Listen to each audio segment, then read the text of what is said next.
Okay,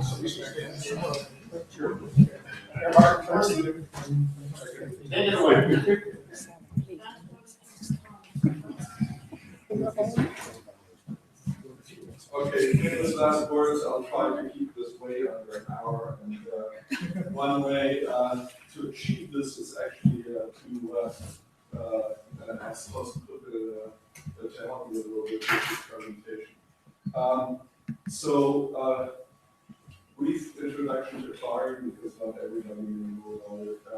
So CLARIN stands for Common Language Resource and Technology Infrastructure. It's an infrastructure for the humanities and social sciences. It's actually one of 5 such initiatives. There are 3 in the social sciences and now in the area of humanities. The European Strategy Forum was founded by the European Commission to try to first come up with a roadmap for research infrastructures in Europe, and then also in a competitive process to select a number of such initiatives. The CLARIN initiative then formed a so-called ERIC, it's a European Research Infrastructure Consortium, in February 2012. This is a kind of legal entity that was formed in Europe just for those purposes, for research infrastructure. So our big goal is to provide easy access to tools and resources in the domain of language. And by language we mean not just written, but also spoken, but also multimodal resources. And then to build tools to help discover such resources, to explore them, to exploit, annotate, analyze, or to combine them in various ways. So right now we have, I think at last time I'm terrible at counting, I think 16, 17 members and 2 observers, and they're listed here. You can see there are still some gaps. We are very well represented in the northern part of Europe, and we're making slowly inroads in southern Europe. This is kind of our lineup right now, and we are pretty confident that in southern Europe we're going to hit the map within the next couple of years. CLARIN is organized into a federation of data centers, and these data centers are all around Europe. They have different statuses. There are B centers in Germany, C centers don't provide quite as many services. And we now also have these centers in North America, which are Carnegie Mellon University. So we're very much trying to branch outside of Europe, and we're hoping that us will become a client center in North America. We have a certification process for these client centers. We have to meet certain standards of basically trust and reliability. I won't talk about that today, but that's also part of the client infrastructure. Currently, we have 9 client centers in Germany, and they're listed there. And I will maybe highlight the ones that might be of some interest to you from this community. So we have a center at the Berlin-Brandenburg Academy of Sciences at the BBA.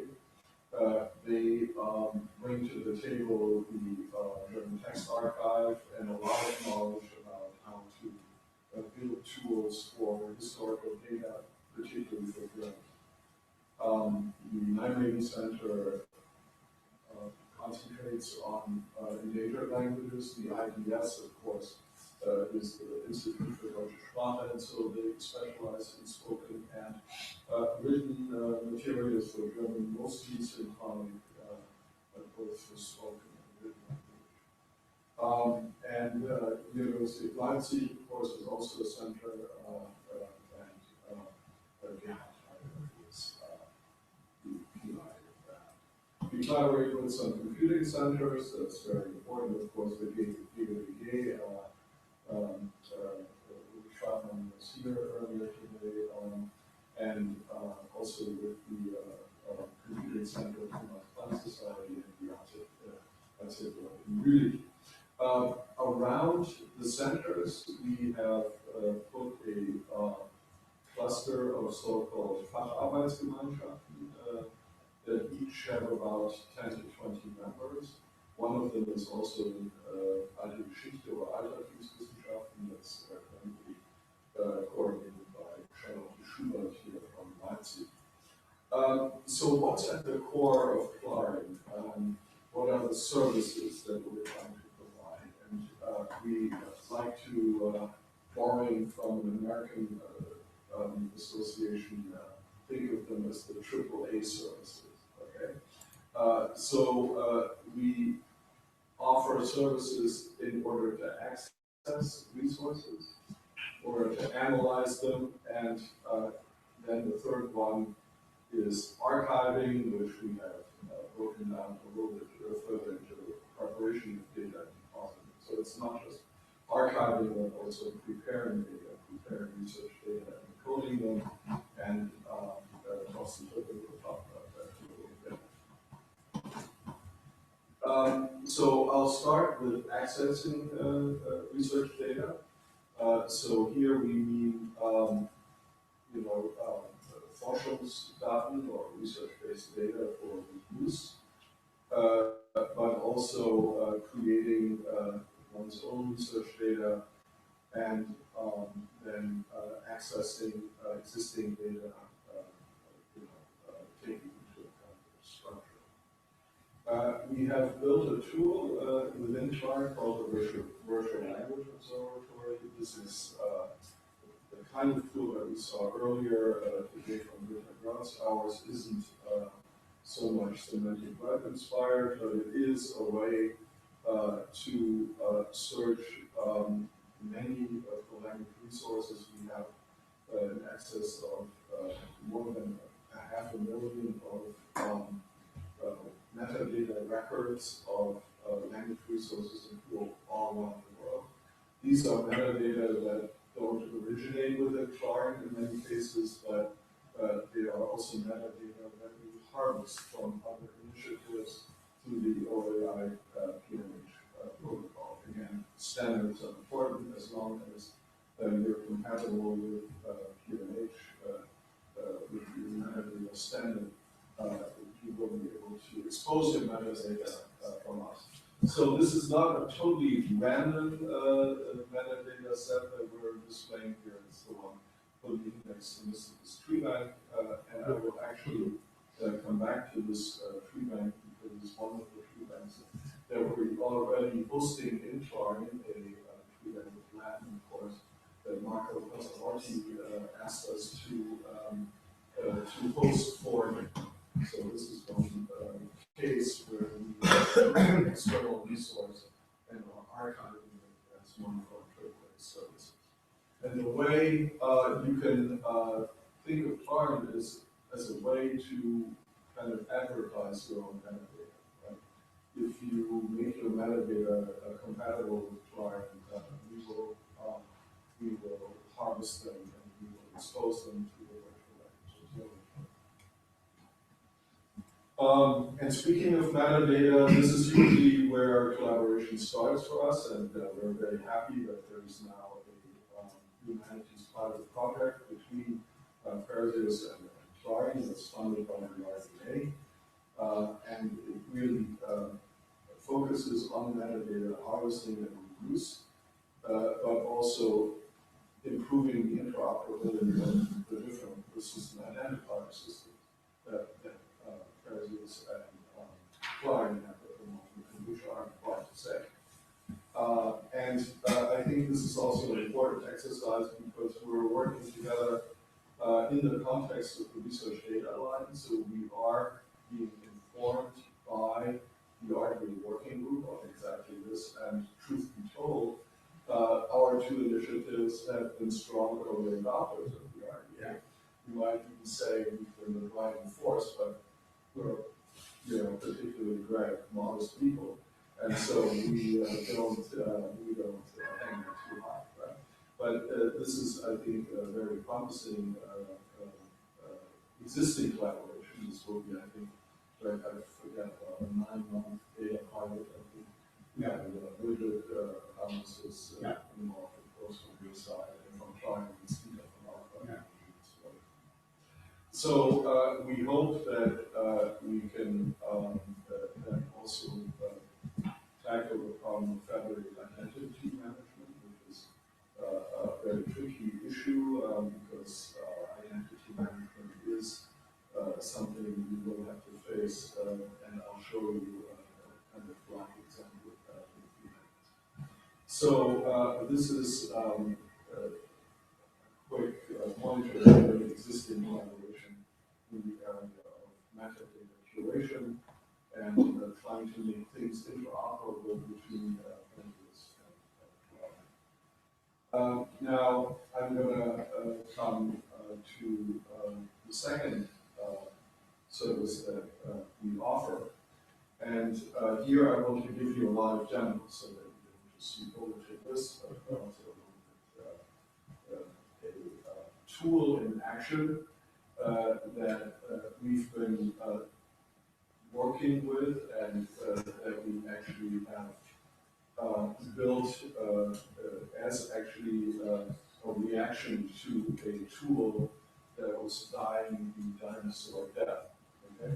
So what am I talking about? I already talked about the index listed as pre-map that Marco Philology, I think it was about 6 years ago, he came to us. This was back in the Berlusconi era. And at that point, it was very difficult, and I know there are some Italians here, so I thought to be general. But, there were other things being funded, but not cultural heritage, right? So poor Marco said, I had no idea where to host these student data, and frankly, I would also like to expose it to the world, because right now, it just sits here at the Catholic University in Milan. And at that time, Father Udo was still alive. But he also said, we have to find a solution. Okay, so we were more than happy to do this because we were doing a lot of pre-banking in Germany already at the time. And for us, it was an interesting exercise to see how easy or difficult it would be to take a tree bank that we hadn't produced ourselves and try to integrate it into Tundra. Okay? So Tundra is the Tübingen annotated data retrieval application, which is a reincarnation of a tool that was used for a long time among tree bankers called Tiger Search. Okay? So Tiger Search was a tool that was built by the University of Stuttgart and Saarbrücken and Potsdam University, if I recall correctly. And the usual stuff happened. You know, the person, the developer, graduated, went on to much more lucrative endeavors outside of academia, and slowly but surely, it just didn't work anymore. Also, a big drawback of Tiger Search was that it was a desktop application. And the philosophy of Clark is, whenever possible, to build web-based tools so that researchers can just very easily use tools in their internet browser. Just a kind of general comment and footnote here. This is something that also helps if you want to expose your tools and resources, not just for research, but also for teaching. So some of our tools are actually being used now in the so-called vision. Yeah? So teacher training in subjects like German, where people are more and more interested in using digital content as part of the education of the next generation of teachers. And I think this is a very important arena for us as research infrastructure to be present in, because this will increase the usage of our tools and resources, but also kind of open up a whole other set of users. Okay, but coming back to Tundra, this is a tool that we basically re-implemented in Java. I should also tell you this was about 2 years of work. and the usual applies. It's fairly easy to build most of it in about half a year, but trying to get it to work efficiently, and to get good online performance, which users want and need, that took a lot of time. Okay, so this is a tool that's there now, and I will simply show you how to use it. And so what we did was, this is a tool that is there to import tree banks.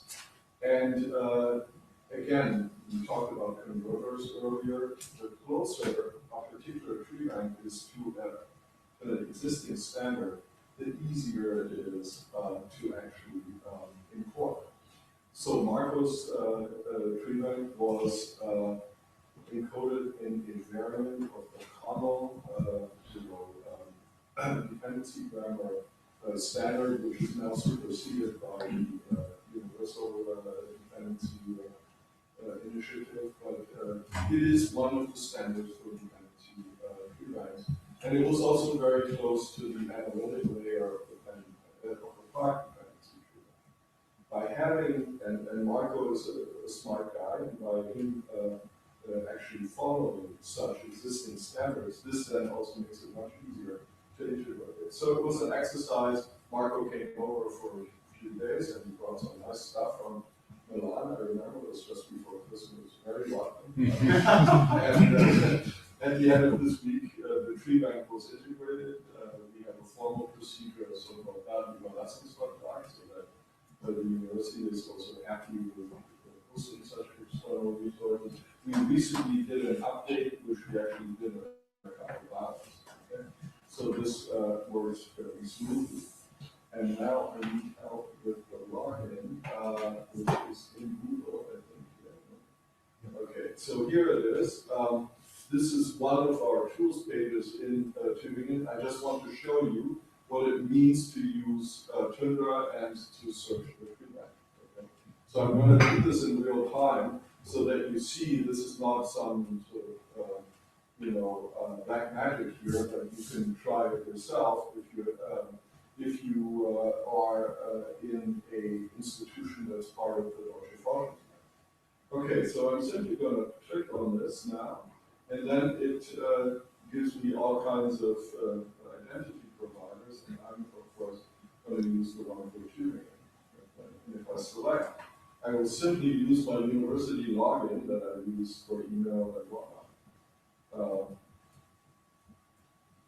Oops, and I'm going to simply log in. And now Tundra is already present, and you see the little tree bank button there, and you can now select their various tree banks, and among them is the index to this tree bank, and just select it and open it.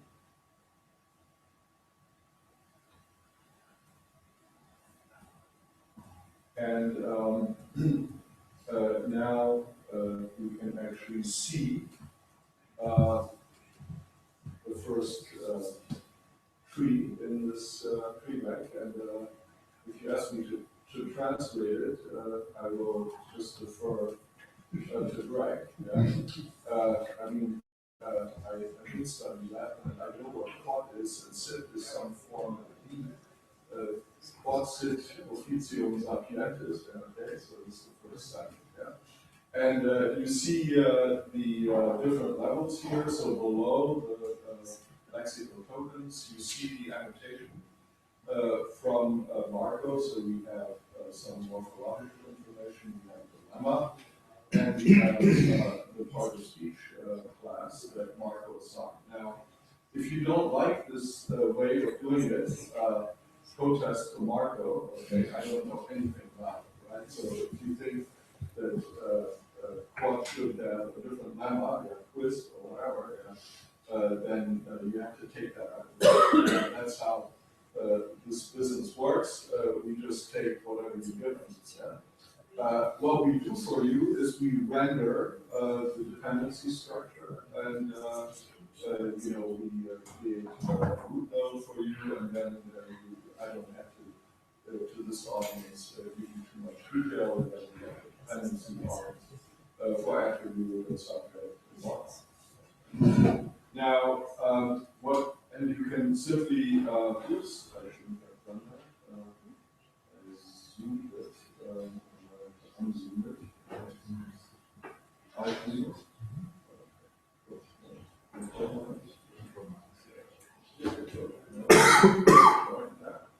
Okay. So what we can do now is we could simply go and we could simply go through and look at all these beautiful sentences. But and we can of course also go back.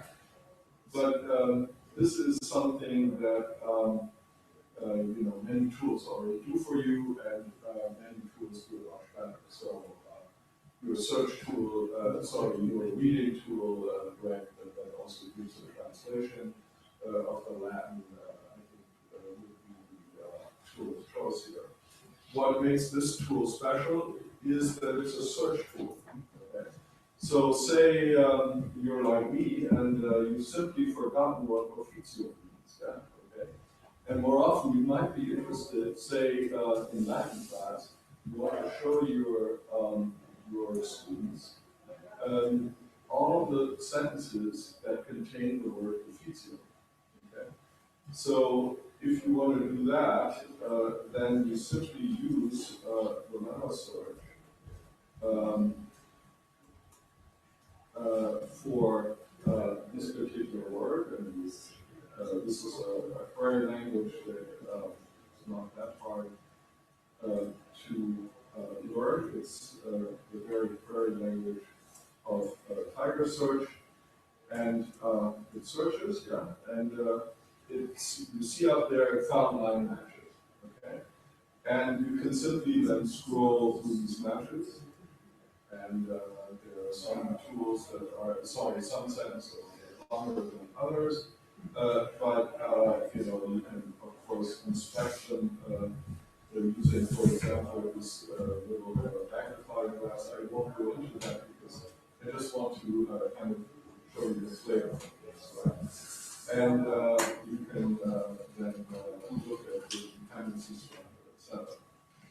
Now, what you can also do is not just look for lemmas, but say you want, now you see that the part of speech tag for this particular lemma is B1, okay?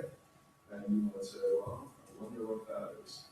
Well, one way to find out, of course, is to simply do a search for all of the part of speech tags that are in that class.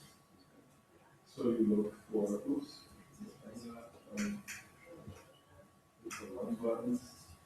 And now here we find that there are many more matches. And you see that the tool now goes through in real time all of these matches. One of the things in building this tool that we paid attention to is you want to drink your coffee before it's really brewed. Okay? So you don't want to wait for those almost 2,000 queries until they're done, but you want to start inspecting them and kind of get an idea of all the nouns, impure, labia we saw, okay, that belong to this particular part of speech class. Okay? And so this is again one way you might explore these data if say you're not already a Latin specialist. Now, whoops, to jump back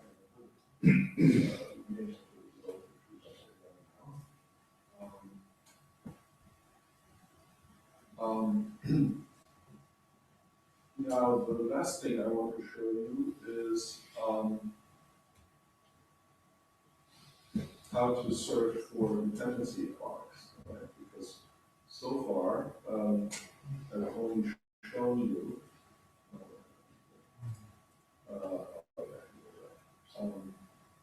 So let's go back to the very first sentence again. And here we see that officium has an attribute, right? So it's Sapientis. And we might say, well, I wonder what other attributes officium might have. Okay? We can do that too using this query language by using a little bit more complicated syntax. So we have to give each node a hashtag, and we'll do that. So we have to give it some kind of node variable. So let's just call it head1. And then we're simply going to use the lemma officio again. Officium, sorry. And now we're going to say, well, quotation marks before officium. Oh, yeah.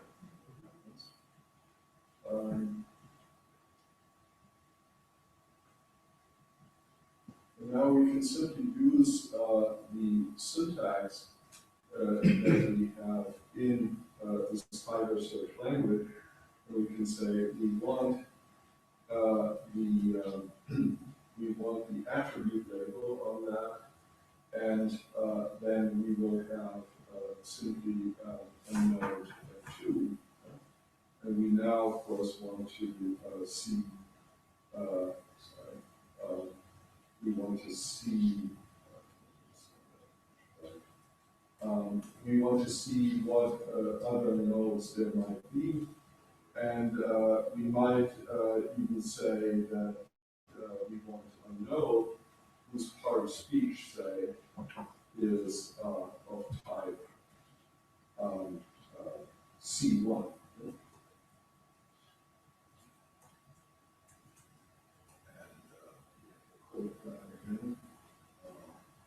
Oops. Not used to this keyboard somehow.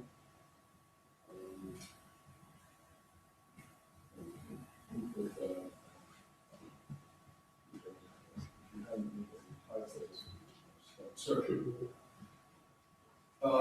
And it found 5 matches. Okay, and let's see what they are. You will see now in the tool it highlights the pattern that you were looking for. It also highlights it in the string that it matches. Okay, so in this case, it's in this case but of course that might be if you relax the search, then the other attributes we can try that right now by simply saying we just want any attribution, and it does that for us, and now we get more matches. And let's see whether it's still all Sapientis.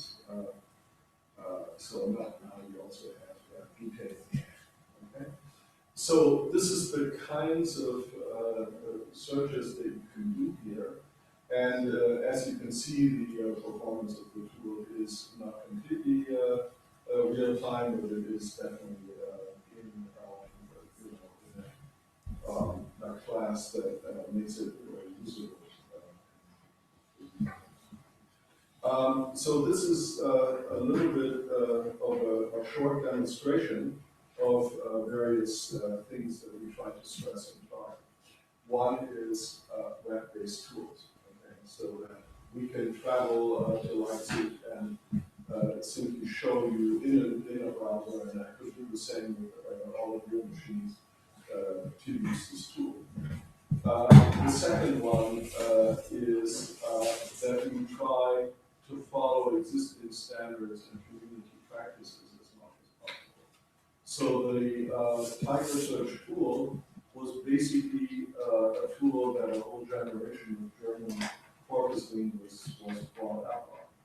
Okay, so everybody knows about it, and we simply try to emulate exactly the standard, so that people kind of say, okay, yeah, I knew Tiger Search, and that was a good tool, and now it turned out we have a tool like it. Another functionality that I can't resist showing you a little bit about is a statistical tool, since we were talking about R before. Right? So some people like trees, others really like statistics, right? And so, we might want to see this node 2, and we want to see what lemmas are actually there. And then you get, again, the lemma distribution. Or you might be interested in the prior speech distribution, because you don't always just want to use that as the trees themselves, but you may want to abstract a little bit more. And the statistical tool lets you do that. Now, I was wondering what kinds of extensions would be needed for this kind of tool in your user communities.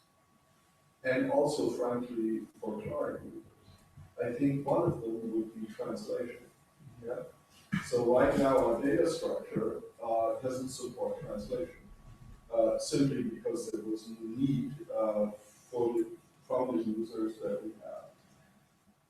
But say we wanted to add translation, it's not that hard, okay? So what we would have to do is we would have to customize, an existing generic tool and add new layers, yeah? And translation might be one.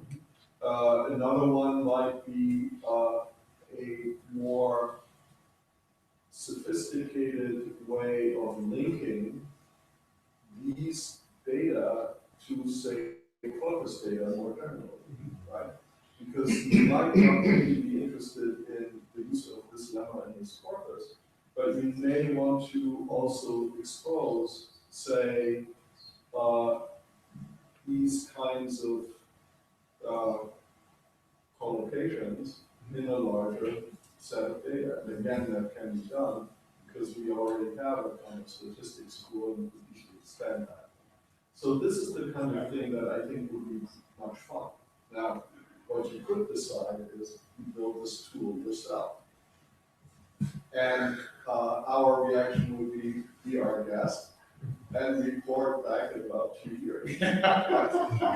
Because it would take you quite a bit of effort, right?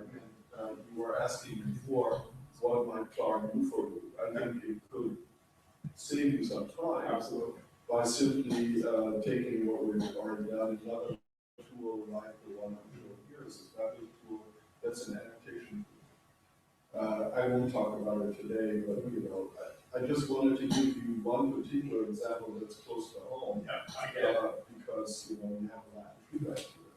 So what we would invite you to do is, give us your tree lines that you have, and we'll expose them in Tundra, and that would be, I think, a very, very nice exercise. And we could kind of eyeball footed area how much effort would be involved. Yeah. And this one provided a proposal. Yeah. So because they always like, if you always say, if you have some idea and some credible grounds for stating this, how much effort will be involved? Are we talking about half a year? Are we talking about 2 years? My hunch would be that we're talking about a few months. And then maybe some other effort to extend this tool to expose other data tiers, translation, or a nice bridge to a lesson, which we don't have. Yeah. I'm just curious because I also saw a tree bank repository in Norway, Bergen, So how does, and it's also Claric. So we have in Claric 2 tree bank. Oh, we actually have two. So do they have different strengths and weaknesses, or do they interoperate, or? Okay, so of course, Philology will tell you something else, but one of the things that we wanted Tundra to do is to be able to cope with a very large data set. And I think at the moment, this one is the only one that can handle that. Okay. So the largest tree bank that we have imported and that I actually spent, so I didn't take Christmas vacation this year because I had to finish a paper for Lingua, and this was using this tool. Mhm. And on a corpus of 220 million lexical tokens. So this is double the size of the DNC, for example. This is sort of pretty big. And I don't know if any other tool that could handle this data. Tundra will do a little bit of, okay, but you get something back. And what really helps is this incremental way. So I never had to wait for, say, an hour, or I mean, usually these very and it also, of course, is dependent on how complex your query is. But for complex queries on a corpus like that, you may have to wait 20 minutes. Okay. But you don't feel it because you are already inspecting the results that the corpus tool provided, the QA tool provided to you. So you're busy working on this, and then voila, after 20 minutes, you're done. Yeah? But you're not idle. And suppose I load the 100,000 Hebrew trees into your repository. Mm-hmm. Can I deep link to them so that from Shebang, if I'm in Shebang, I click a link and I immediately get in your system the visualization of that tree? Is that possible? We haven't done this remotely. That sounds like a kind of nice idea. Right now, the way we would do that is we would invite you to give us the Hebrew tree bank. Yes, That would yes, actually be a wonderful exercise. I'd like to do that. Yeah, and then we could, and then you do the same thing that Marco does. Yeah, okay. You would simply be added to the list. Yeah. And then you can use it because you're a part of family. You can simply just use your the Dutch identity provider, and then there you go. Yeah, but still I want to be able to link, to give users the opportunity to link from Shebang to a specific tree. So they see the text in Shebang, and then they use your repository with the tree links there to see the visualization of the tree. Yeah. But that would be a nice tight. We haven't done that, but I think it's easy to do Okay. because what does it mean to take the text and give the tree? It's a search problem, right? So we could very easily just input your tree as a type of search query, Okay. and then you get it. This actually, we should talk about that because this is very doable, I think. Okay. And would be a wonderful example. But you need the login procedure to somewhere to intervene, don't you? Yes, and that would be part of that challenge. Even if the tree bank is free, even if it's open access. Yeah. Okay. Right. Yeah, because you require computing resources, of course, and Right. if you open it to the general public, it gets out of hand. But that's a nice idea. Yeah. I think I'll wrap that up. Actually, the third one is Prague. So there's another tree bank repository in Prague specializing on dependency tree banking. And so we actually have a choice of which repository we want to. You can do all three. Yeah, and Marco has now also hosted it in Prague. Yeah, and I think there's no monopoly here, and I think that's a good way because, there might be people who browse the Prague repo and say the index list is tree. Okay? It's fine. Okay, I have to go back to the slides, which is in PDF, or It's PDF, yeah. OneNote. OneNote. Or now. Or 5. No. Further for After the burn. after two more. Okay, I'm There. Oh, Photoshop. Okay, fine. Okay. All right, so and then I- you go now to industrial for the lowest one. So I I cheated, it's not going to be that same amount, I'm sorry, but that's what that was about. Okay, so this is just what you already saw. And so what I showed you now is, ways of analyzing things using drawing tools. And I'll turn it over to the person who will talk a little bit about the preparation and depositing the data. Yes. Okay. Right, so one of the other services we offer in Clarin is also that we allow others to deposit their data with us. So for example, if you have an individual research project and somebody says, well, I need to store it somewhere, somebody else to be able to use it later, where can I take it?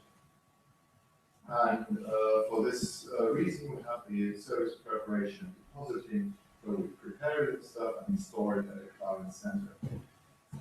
This also allows the citability of data. So if you have a persistent identifier, a credible archive centers where you can access the data later, then it's really easy to just cite it. And I will show you some example. But first of all, why should you actually do that?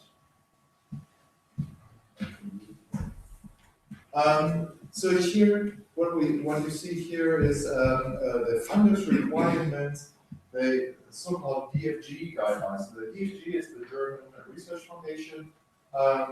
So they are the ones who fund most humanities projects.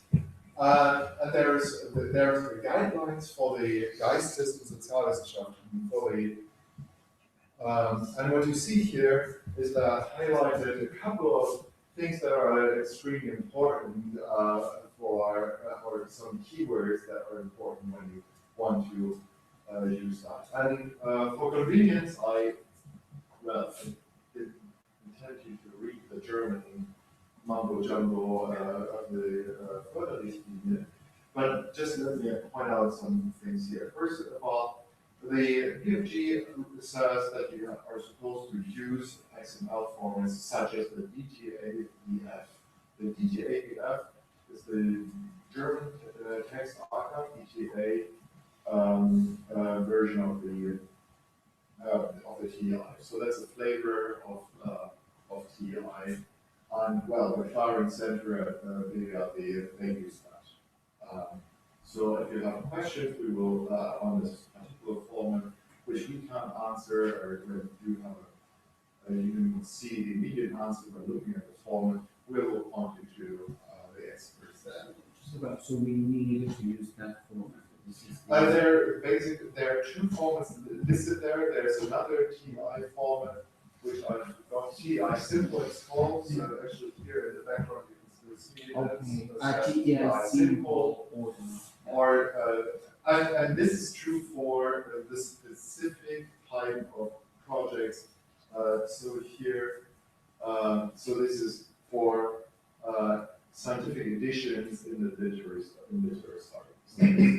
But it's very similar for other fields as well. In these. So maybe I should elaborate on this. Yeah. So one of the things that Clarin has been very active in is, and we were actually invited, was by the DFG to a number of roundtables in the area of corpus preparation. And this was a lengthy process. It took more than 3 years, but just in December, these guidelines have now been published. And what that means is if you apply for a DFG funded project now, you will have to be aware and address the requirements that are in these guidelines. And this is actually, I think, a very good thing, because over time it will avoid people just doing odd things in terms of data. Okay. And it will also lead to some, I think, important standardization. Now, the BMBF, of course, is very aware of these things. Mm-hmm. And so I think if you're preparing for a proposal like the one you want to submit in a year or so, these guidelines will be more well known. And this is also why we wanted to mention it. So What this means is that if we put our stuff in this format, we can then deposit it in Clarent and it will be useful. In other words, we, No, your students. hallelujah. Yeah. So you can deposit data in this format with the Clarent Center. If you have too much data that is too costly, or too complex, of course, then they may ask you for some help. So if you have, say, the whole SFD project, right? There's something like 20, 30 researchers working on preparing a corpus, then any data center, any Clarent Center will say, yeah, probably we need half position for that and some terabytes of hard disk space. Please make sure that during the project application that you apply for this month, then we will host it for you, but we will need this additional resources, right? So better get in touch with these data centers before you run your application or either during the process of application. They will help you, so the Clarent centers are willing to host data and to take it and help out and prepare that. So there's a lot of overhead that's already taken care of if you collaborate with the Clarent Center. But and if you just have one little tiny project, then probably you will find a Clarent Center that will not bother to just take the data. As we did with Marco, it was really easy for us to take this data. And we did not build him, as far as I remember correctly. No, we didn't. So we do that. But if you have, so there are limits to what we can do. Right? So one of the other requirements is it should be independent of specific software. Now you see, for example, Tundra, that sounds like specific software. But actually the corpus behind is not dependent on this specific software. And so as we mentioned before, you can, so Marco put this data to try and probably could use it in learning as well. So because the data format is open, so who knows if it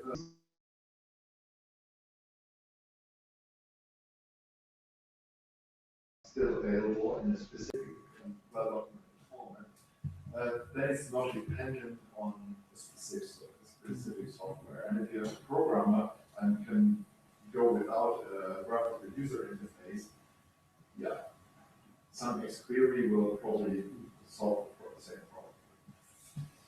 problem. So you should put into a repository the same version of the publication. So if you publish something, you should not use a different version, but instead refer that one that you can refer to. And Clarent supports different versions. So if you deposit something in a repository, then you can submit once, you can submit the next version, etc. And we keep the different versions. So it should be updated. That's the requirement. The version that we have in Clarent should be the updated one, the last one. No, it should not. Not necessarily the last one, but if you, for example, publish a paper, Okay. Based on statistics on a specific set of data, and it's, well, the data set should be available that refer as a reference in this paper. I think what you call it high precision. Yeah, I mean, basically, this is the data as it existed when I did my queries, as opposed to in versions downstream, the data will look different. But of course, for example, many Clarent centers would say, well, so you've referred to this data set, but actually there's a newer one that supersedes this one. Do you want to use the newer one, or do you want to use the one that you already have? So, so of course there's this pointer. So if you say, oh, read something about data set in the paper, and you say, well, this is a brilliant set of data, I want to use this for my own stuff, then you probably want to refer to the newest one and not to the one that was published about 5 years ago. Right? Okay, and deposit the data in institutional subject-specific repositories. Well, we have these repositories subject-specific or institutionalized in the Clarence centers. Subject-specific, well, depends on what you call subject. But we are focusing on the humanities and social sciences, and this also covers, of course, different languages, including the, no, I'm not supposed to call them the classics. Greco-Roman. Greco-Roman.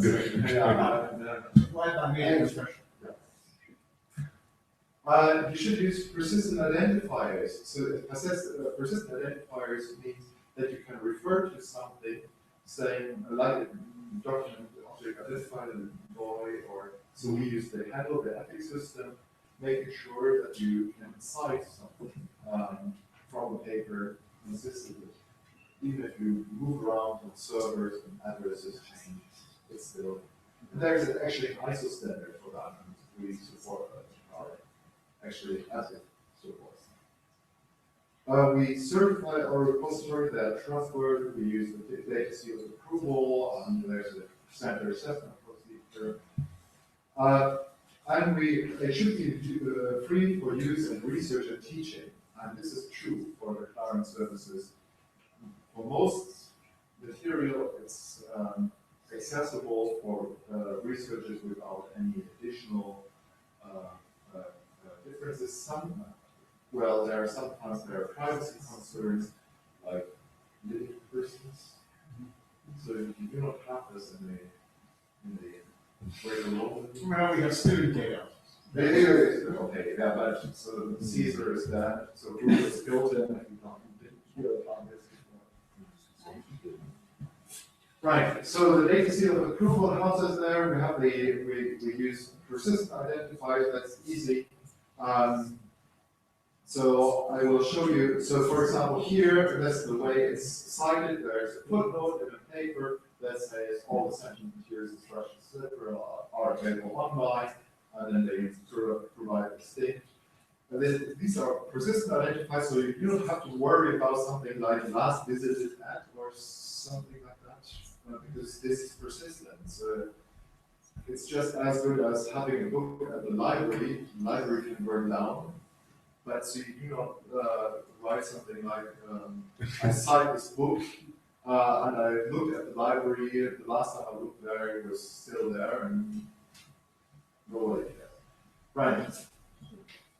Let me just try to sum up how this all fits together so it's something we call the ecology of Let me interrupt you for 1 second. So what we're saying now, Greg, is something you've asked throughout the meeting. Yeah, I see. What is the role of Clark? Yeah. What is the role of individual user communities, and how might it all fit together? And these slides were made by Thorsten because I wouldn't know how to make them. That's why Thorsten. I had younger people like that too. Okay. So basically, when we talk about the ecology of digital humanities infrastructures, we think of different layers and different systems. So we have the individual user communities, we have the discipline-specific applications, the generic community services, and the technical backbone. I will just very briefly go into that because all of these are, of course, interconnected and they work together. So the technical background, so here we're talking about technical things, the computing centers, the AI infrastructure. This is what you saw, like you can log in with your university credentials using Clarence services, even if you're not a Tübingen or not at Leipzig. I'm not too sure about Erlangen, if you can get into that. No, probably you can. So Germany is well covered with some outliers, some universities do not participate, but so basically all of Europe is basically covered with some outliers where some universities do not participate in this system. But basically, there exists high availability computing. I don't know, Stefan Ebert, does he sort of cooperate with Turing? So we talked to Stefan Erhard, of course. Yeah. But actually, this is a matter of, so this AI structure, that's actually usually run by the university's computing center. Okay. And some of them are picky because of privacy reasons. But these are usually the same procedure as you use for the system that's called Fanleihe. So if you can borrow books in Erlangen from Tübingen, Sure. then you're set and the system works for you. But probably, I think it's more similar to Rome, because, Yeah, so the institution that's behind this is called Yeah. Forschungsnetz. yeah, And I think this is also part of the ecology. here. Yeah. that's what I was So- thinking would work. We have an agreement with the Deutsche Forschungsnetz, and we simply have to adhere to their requirements. The requirements aren't always what we need. We need to pass around more attributes than they're typically willing to give. But we've been talking to the Deutsche Forschungsnetz exactly about this, right? So this is why it's an up and down arrow, right? Because frankly, they told us we had never used this like before. We never had such demanding user. But they're very open to this. And I think it's also very important that we actually started doing this. We started with the client identity provider while we were negotiating with the various national identity providers, and now we have agreements with all of them, the Netherlands, etc. And I think it would be a real mistake to build your own identity provider because it's a lot of work. Okay, so let the people who are paid to do that and do it much better than we ever can do that job. It's part of the ecology. Yeah, and the good thing about this is, for example, so you teach a class of students, 100 persons, you do not have to worry about that logins and the passwords. You just say, oh yeah, just look in with the university connection. And then they can already use it. No problem. Storage facilities, that's of course also some part of the technical backbone. The generic corpus, the generic community services, here we are talking about something like accessing the materials, so that in a way where you can search what is available, for example, where you search for language resources and find it, or you have tools for analyzing, like Tübingen. These are rather generic tools for a large community.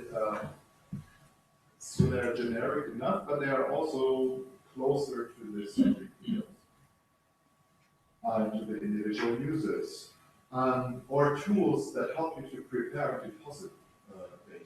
For example, some people may come with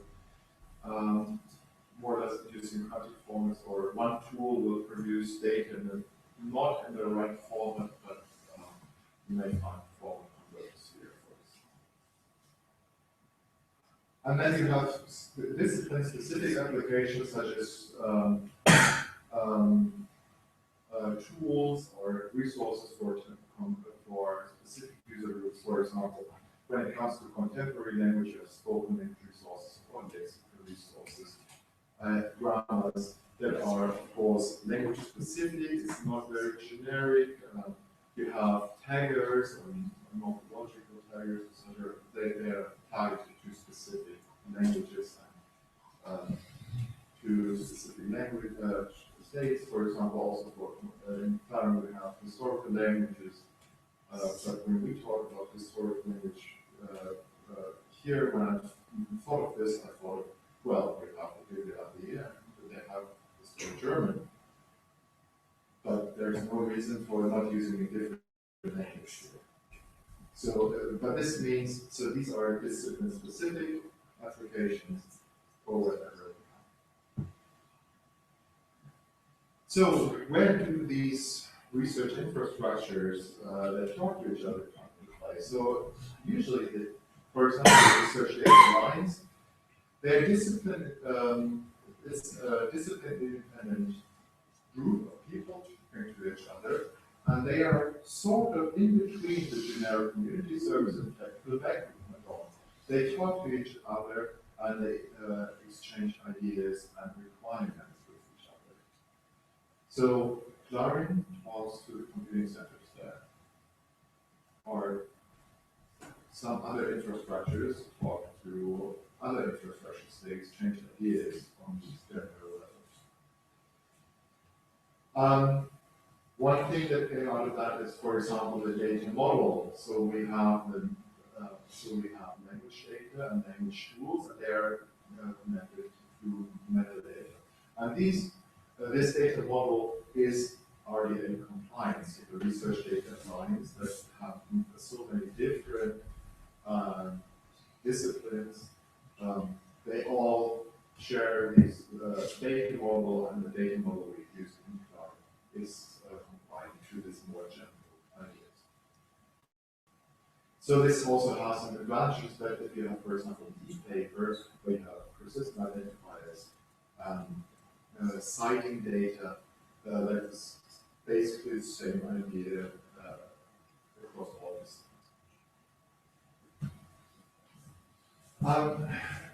So we have research infrastructures such as Clarin and Daria. So they are somewhere between the discipline-specific applications and the generic community services. So we cover basically both. So what about the individual user communities? In Clarin, our solution is that we have discipline-specific working groups, and we've heard about this before. For example, we have a discipline-specific working group for ancient history, classical philology, and archaeology. So, of course, when we say archaeology here, we do not refer to, within Clarin, we do not talk about those people digging into crushed stuff in the ground, dusting surroundings. So that's not our. But so we learned that in archaeology, there's people working with textual based material. So we focus on the language related material. How much of these groups affect data in the database? In the sense that, for example, so our tree bank is, I would say, is a linguistic, at the same time might be part of classical philology somehow. I don't know if this is a problem or not really. So the repositories are not organized in this way, but the role of the discipline-specific working group is actually something like different. So the experts meet there from the community wherever they fit into the system, wherever they feel comfortable with a group of peers, and the discipline-specific working group voices the needs of the community for working with the infrastructure. Sometimes they will develop uses community-specific applications and resources as use cases. So how can we use Clarin? And then they will discuss things, and they will say, oh yeah, this thing like this syndrome, that's an interesting application, and then they just, like we did here, saying, oh, we should have a translation here, we can have that included. So this is one of these kinds of statements that we get there. And so maybe I think we're going to talk about curation. Yeah. Yeah. So, for example, what we have within the disciplines working groups are curation projects. Curation projects are projects within these discipline-specific working groups that have a specific task. The group meets and say, well, we need this resource, we need this tool, there's a gap here, Clarin could take care of that. So we will program this, we want this corpus to be curated, to be integrated into Clarin, and then we do that. And for example, this working group for ancient history, classical philology, and archaeology, they have the curation projects for metadata and combined text image databases. They have bibliographic database of visualized knowledge resources, and then they had some work on OCR capture tests. But there's it's always very community driven. So we have one community for computational linguistics, applied linguistics, corpus linguistics. They said we really need a web-based tool to annotate data.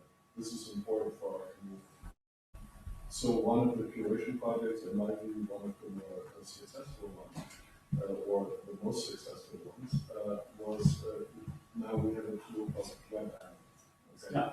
Which is actually used not just in Florida, but also now used by a large number of groups. But it started as a Florida curation project. And then actually became a nice example of a kind of community generic tool. Right? And so what we're looking for, I mean, this is really community driven, whatever the community feels is most pressing, that's what they'll do as curation project. But of course, we as client are particularly eager to incorporate things that have wider applicability. So now, because of Web Anno, we actually have two annotation tools. We have WebList, which does automatic annotation, and this is, I think, what you were asking about before, right? And in the next phase of Clark, which we just applied for, we actually submitted the proposal last week. We will now combine Web Anno and WebList so that you first get an automatic annotation, which of course will always be noisy, right? And then Web Anno will give you a possibility to actually manually post-correct the inputs that you got from the automatic solution. So this is one of the outcomes of this particular. So one of my PhD student who's been stucking around for some time, who's actually my computer science PhD student from Tufts, has been working on active learning, and he's got multiple syntactic parsers going with Greek to generate multiple tree structures. How would that happen? They can do that separately. I mean, what we want to do is populate, is have people look at the, compare them, clean them up, and so on. And so clearly this is an environment of great interest to us. That's the case as we have. What happens, where do 2 or 3 of these things agree, and those are higher confidence, and where they don't agree, you probably have a problem. It's the kind of thing we're thinking about. That would be a very neat application. Yeah, and so the user communities. So within Clark, we just defined these 10 different user groups so far. But of course, if there's a large user group, if there's a community assembly, and they approach us, we're open to their ideas and will be willing to take their ideas and their requirements into account as well. So we will not be able to cater for everything. Of course, our resources are limited, but for example, helping or assisting a group making their tool set Clark compatible so that they can be used with these tool sets of others, that's pretty easy to be done. And well, of course, so it always depends on how much work needs to be applied to in the individual process. But we are definitely willing to hear the suggestions. So unfortunately, we can't see the talk. I know exactly what it's fun. Yeah. I think we have, minus the discussion we had along the way, talked for about an hour, and I know people want to go to dinner. So I think this is what we have to say today, and wanted to give you some concrete examples of tools that you might be interested in, but also giving you a little bit of the Clark philosophy and how it links with the FDA requirements. This is really very helpful. I can see clearly, thank you for using Marco's index to Mystica. I always fond, I will respond though. We actually developed jointly with him the tag set that we use. It differs in like one, it's almost the same. So then we should blame you for not understanding what was it, D3? No, that's great. Yeah, that would be me, but always blame me, that's my job. So, but I think this is really what we're talking about, is we've got a bunch of individual user communities, and I think at one level they can think of themselves as being independent. Why would I work with anybody else? I'm doing Sanskrit, you're doing classical Chinese, and then other people are thinking, I'm doing comparative religion, and I want to look at Sanskrit and classical Chinese and Greek together. But how do we, and nobody wants to, there's, like identity management, you make good money doing that because that's hard. Nobody wants to work up here. This, you want to have these layers dealt with so you can focus as much down here as you possibly can.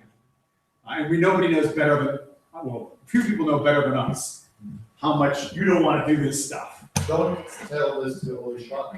Nobody wants to do that. Well, I mean, if this is what you do, if you live down here, this is what you want to do. If you're a software engineer, this is cool. So I think this is really, this is awesome. So this gives us lots of food for thought. Just an anecdote. I remember a planning meeting in 2008 in Lund, in Sweden. And the whole discussion about persistent identifiers and AAI, and the room was full of linguists. that was terrible. That was really, but I remember lots of planning meetings like that too. Yeah. Not at home, but other. yes, I think we've outgrown that. yes, I can clearly see that. So it was also fun, but that was a terrible aspect. So to get into the Clarin group, and so obviously all these German institutions are in there. I guess Carnegie Mellon, you can go in with your shibboleth identification as Carnegie Mellon.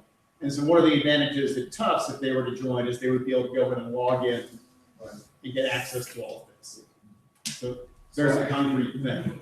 I mean, this is very preliminary, but we are talking right now to the Mellon Foundation about exactly funding, and the Mellon people are very interested in this, extending the Tufts network from Europe to the United States. Now, is that Don Waters in that group? Okay, good, because I'll see him in 2 weeks. Well, Don already is pushing us to submit this proposal. Well, if you tell him that you think this is a good idea. Well, if he is telling you to submit the proposal, I don't have to. You don't need my help, but I'll be glad to push on it also. But that's something we're.